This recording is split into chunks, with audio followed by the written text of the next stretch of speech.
Many of the ways that we decide whether we're doing well in life are completely unfair on us, and a lot of the time it leaves us feeling like we are not doing well and we're just kind of drifting and other people are getting ahead of us, even when that's not the case. I'm going to share some of the best mindset shifts that I've found that can return this sense of satisfaction and the knowing that actually we are doing better than we think. When you ask ChatGPT about what it means to be living a good life, it gives you things like good health, good relationships, good finances, having a sense of purpose and peace. Although they're correct, it's just not the complete picture. I consider myself to be doing pretty well in each of those areas. Like, I'm trying my best, but for whatever reason, I still don't feel like I'm doing well in life. And that is interesting to me. We're going to explore that more, but for now let's try and define what it means to be living a good life.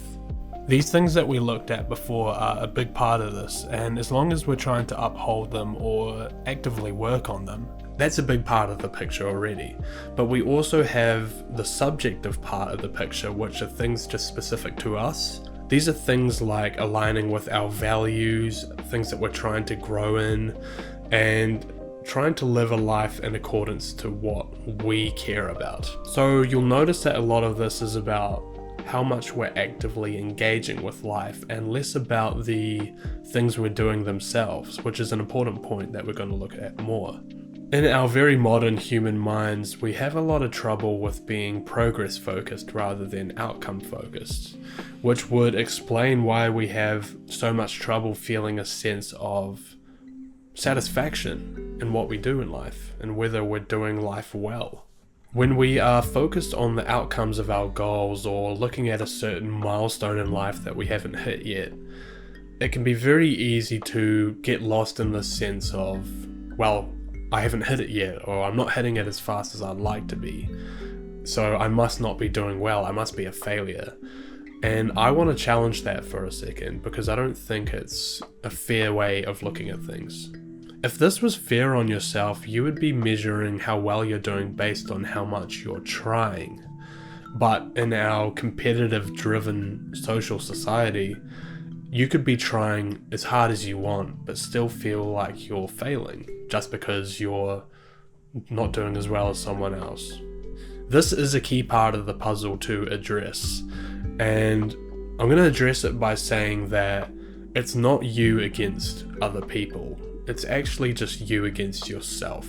As soon as you try and compare your life to someone else's in almost any way, the validity of the comparison falls away instantly, because you have lived completely different lives, and it's not a fair comparison when that's the case. Even the people around you who are closest to you have had far, far more different lives to you internally than you think. We're not even talking about the external factors. This is just inside of ourselves. We've walked completely different paths. So then to compare yourself against someone else, it would only be fair if you were comparing yourself to yourself, because then you'd at least have lived the same life. So this does not create fair grounds for comparison. And so every time I would see this kind of fear pop up, I would remind myself that, and each time it would come up, it would lose just a little bit more power. And so if you keep doing that over and over, that fear begins to fall apart. At least it did for me, because I could suddenly see the futility of doing this comparison. Also, our expectations of ourselves have risen, especially with all the change in our digital lives over the last decade. What felt like doing well 10 years ago might not feel like doing well now. It's like we expect a heck of a lot more success out of ourselves in order to feel like we're doing well. But that's just part of the effect of seeing some of the best people in the world at what they do over and over and over, which creates this idea of what the world is and how you fit in it and how you don't measure up against it. But again, you're looking at the top percentile of people in their area of skill. And again, it's just not fair on ourselves, and it's not a fair representation. So going back to this idea of progress focused rather than outcome focused, when we start thinking in this new way, it feels uncomfortable and wrong because it goes against the grain in everything that we were taught But if you keep going against the grain and keep reinforcing this new way of looking at things, it becomes the norm and you break out of that conditioned pattern. And you might think that by being progress focused and less outcome focused, you might start to achieve less. You might not have as many successes, but I think the opposite is true. And an idea that supports that is in this book, The Gap and the Gain by Dan Sullivan. What Dan says in this book is that we are very, very gap focused. So we're looking at where we are now compared to where we want to be. And it leaves us in this perpetual sense of dissatisfaction and not having achieved enough and never quite being happy. When if we were gain focused, looking at all the things that we have done up until this point and the things that we are continuing to do even, we would have a heck of a lot more motivation to work, and in theory the quality of our work would be so much better. So we're measuring our success based on what we have done and what we continue to do rather than what is left to do. And it seems counterintuitive, but it can be tremendously helpful to look at life this way. And the issue with the gap is that it has no ceiling. And so when we don't define a place to actually land on and say, this is what I want to achieve, and we just kind of leave it open, then we're never going to feel like we're satisfied because we haven't defined what success is. So that's just another side note. But what we're looking to do is shift our idea of what success is to something a heck of a lot more immediate, rather than a distant phantom in the future to be achieved. Success can be right now if we change to a progress-focused approach. I want to mention that because we've been in outcome-focused work for so long, changing to progress-focused work can feel like a failure in itself. It's like, oh, because I had to make that change, I must not be as good, and that's proof that I'm not as good as other people. But that's just a story, and it's certainly one that I think I've told myself. It's like you use that as proof to put yourself down even further.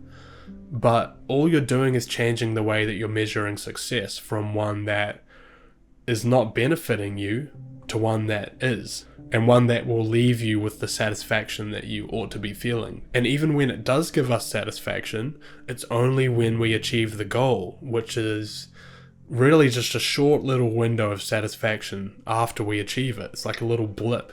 But if we change to progress focused, then we can have a kind of a lot more long-term satisfaction, which is there a heck of a lot more of the time. It's like there under the surface, rather than something which is just a moment in time. I want to end this video with the idea that only we can be the ones to decide if we're doing well in life overall, because we completely understand our own situations the most inside out. We know all of the inner problems that we're having that might be standing in the way between where we are now and a goal that we want to reach. And a lot of the time these inner problems can hold us back from making progress as fast as we would like to be. And because of that we feel like we're not doing as well. But as we said before, it's more about the fact that you're still trying under those circumstances that should be the measure of whether you're doing well or not. Now, it took me some time to figure this out and arrive at this conclusion, because it's just not an obvious thing to land on. At first, we're very black and white. It's like, how much work are we doing? Are we doing a lot of work or not? And it's like, that's all we think about when we're deciding if we're doing well. But we have to factor in the whole holistic picture of the situation and look at what we're going through and actually be fair on ourselves. So what I'm saying is, even if you're having problems which are stunting your progress, it doesn't mean that you're doing any less well in life. In fact, as long as you're trying your best under those difficult circumstances, I'd flip the script and argue that you're not only just doing really well, but you're doing even better, because now you're working under more difficult circumstances and you're pushing just as hard, even if not even harder. It's a difficult mindset to accept and switch into, but it's one that's just a lot more realistic and fair on us. And I think it's one that can help us feel a lot more relieved, to feel as though, oh, oh, I actually am doing fine, I can stop worrying about this, because that's where we're trying to get to. So hopefully what I've talked about here has led you to believe that you're doing a lot better than you think, because you probably are. It's just we need to be a little bit more intentional about the way that we're measuring our successes in life.